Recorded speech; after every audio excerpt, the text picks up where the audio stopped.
राज ठाकरे यांच्या त्या वक्तव्यामुळे सगळीकडूनच प्रतिक्रिया येत आहेत की अशा प्रकारे कायदा हातात घेणं चुकीचं आहे। मात्र राज्यात रिक्षा परमिट घोटाळा झालेला असून या घोटाळ्यातल्या रिक्षा रस्त्यावर दिसल्यावर त्या जाळून टाका असे आदेश मनसेचे अध्यक्ष राज ठाकरे यांनी दिलेले आहेत। राज्य सरकारनं 70,000 रिक्षांचे परमिट काढले आहेत। 70% परमिट हे परप्रांतीयांना दिल्याचा आरोप राज ठाकरेंनी केलेला आहे।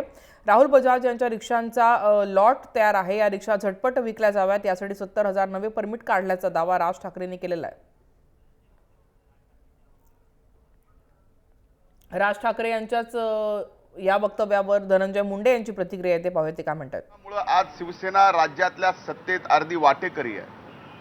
त्या मराठी माणसाच्या वर न्याय देण्याच्या बाबतीत ज्यावेळेस सत्तेतल्या शिवसेनेला आवश्यकता असते त्यावेळेस मात्र ही शिवसेना मराठी माणसाला न्याय देत नाही, हे या ठिकाणी स्पष्ट होत आहे। खरं तर 70,000 परवाने हे कसे दिले, काय दिले या बाबतीमध्ये चौकशी होणं गरजेचं आहे। आणि या परवाने एखाद्या उद्योजकाला फायदे देण्याच्या बाबतीमध्ये जर झाले असतील तर त्यांनी काल ज्या 1100 कोटी रुपयाचा या ठिकाणी उल्लेख केला त्या संबंधीही चौकशी या फडणवीस सरकारनं करणं गरजेचं आहे, अशी आमची मागणी आहे।